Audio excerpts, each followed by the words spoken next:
everyone, welcome to my channel. My name is Paris Kaufman and I am the author of this lovely stack of books right here.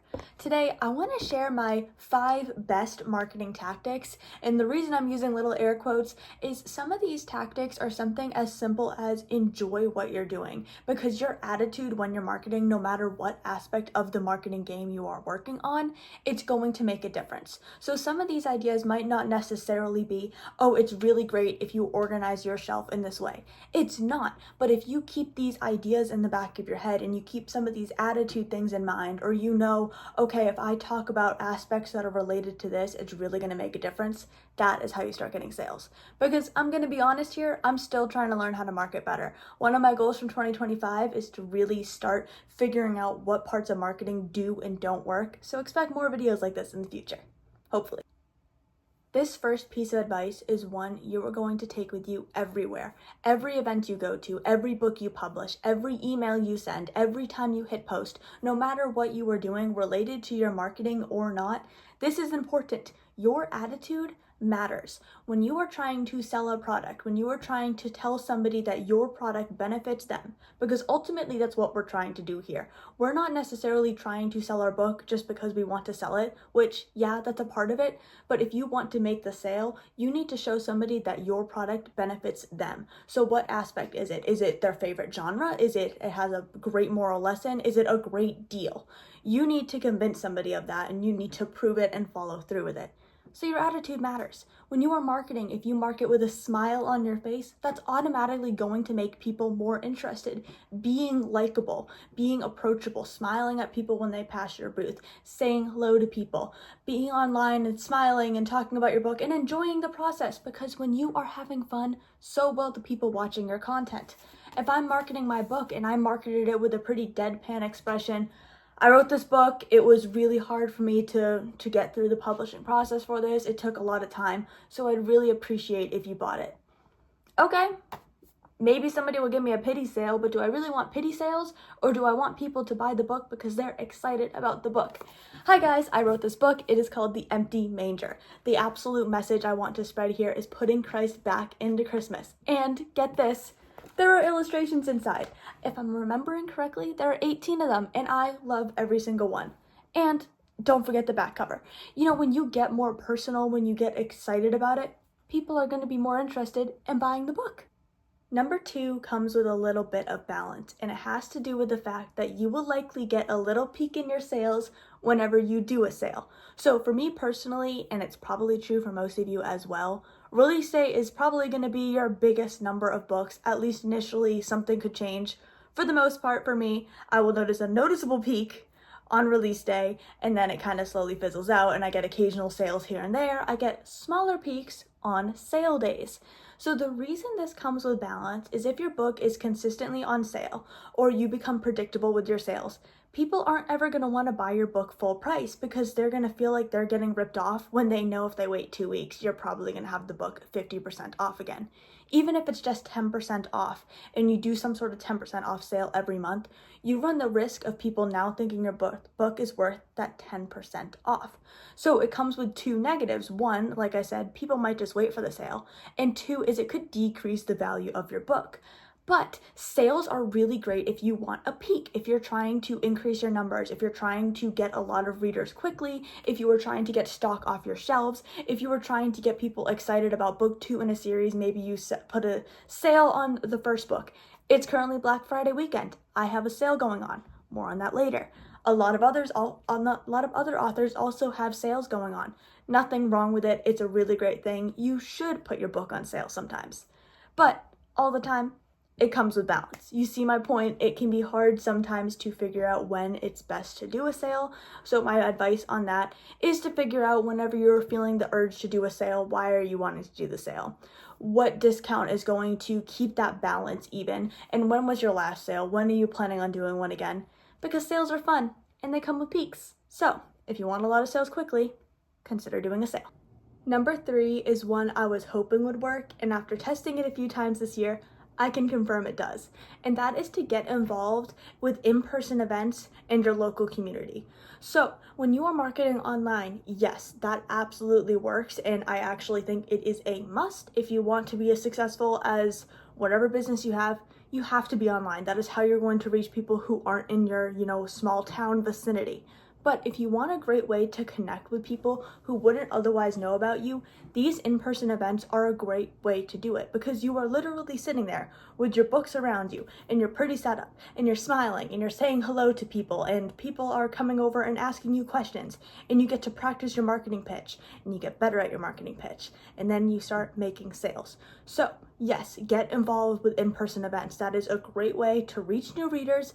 It is a great way to build your confidence. It is a great way to market your books, because then you can post about your event online and you can say, oh, I did this. Or you can say, maybe nobody bought your books, but some people took business cards and you get a couple new follows the other day. Or you have a newsletter sign up. Whatever it is, getting connected with your community is a must. It's scary. I admit I get nervous doing it still, but it's worth it. It is so, so worth it. Number 4 is just to be consistent, but not too overbearing. I think consistency doesn't take too much explaining. It just means, be somewhat consistent.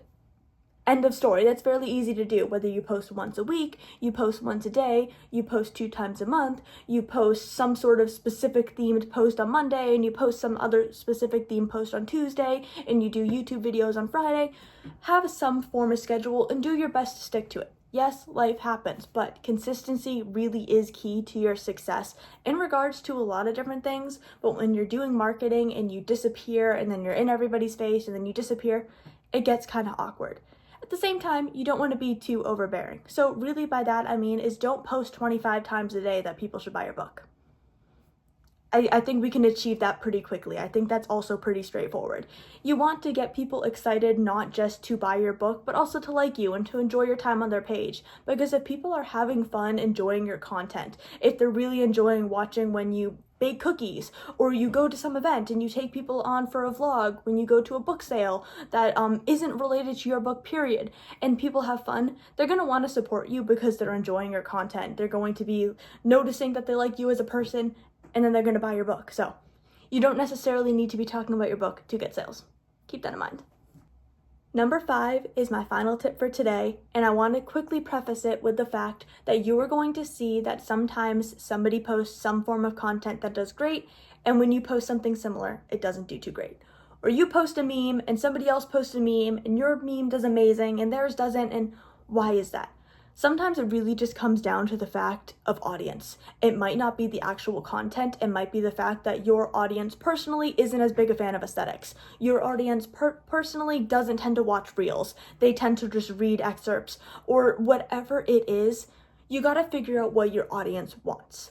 With that in mind, teasers/minor spoilers work phenomenally pretty much across the board, at least in my experience, because it works as a hook. It gets people's attention. It gets people excited. So you're gonna notice when you post a cover reveal, it does better than your other posts. Why is that? It's because it kind of works as a teaser. It gets people excited. It's this new exciting thing that they've never seen before. So sometimes you will post an excerpt and you'll notice that does well too. Or maybe you make a joke about some scene that happens in the book. Or maybe you share a small spoiler that doesn't ruin the reader's experience. These types of posts tend to outperform other marketing posts, at least in my experience, and I have seen this happen on other people's pages as well, because it gets people excited, because it gets people interested. You might not admit it, but you like spoilers. You do. You don't like the massive plot spoiling spoilers, but you like the spoilers when you find out that there's going to be a scene in the book where somebody gets knocked out by a pine cone. When I marketed that scene for Belle Destine, the Miles getting knocked out by the pine cone posts consistently did better. They did so much better, I took advantage of it, and I made a couple more. And guess what? Those did well too, because people like the funny spoilers. Or I posted a couple things for Unbound. I posted about Evander's younger sister, Bexley, and how hard it was for her when her brother left and she lost her brother. Guess what? People I've never seen on my page before were commenting, asking what book it's from. Why? Because I was spoiling stuff, and I was teasing stuff, and I was getting people excited. I was playing with people's emotions. So you're going to see pretty consistently that people will be excited. If you post an aesthetic that's specifically related to one scene, it will probably do a little better than an aesthetic that's generally related to the entire book. Why? The entire book's easy to access. This little spoiler, that's special. That's something people haven't seen before. So that's just something to keep in mind. when you're marketing your book and you want to tease people, you should do it. You should tease people. People might get mad at you, but you should still tease them because they're not really mad. They enjoy it. Thank you for watching this video. I hope you are leaving it with a new marketing idea and maybe some encouragement if you are feeling discouraged about marketing. In 2025, I really want to work on improving my marketing skill set. So as I get better at it, if you want to hear more videos like this, if you want to hear some of those tips, some of those new tactics I have proved out that work, definitely let me know. For now, before you leave, it's Black Friday weekend, and I have a sale going on. So, all of these books right here, this weekend only, November 29th through December 2nd, I have free shipping on signed copies. So, whether you get one book or you get the full set, you will be getting free shipping.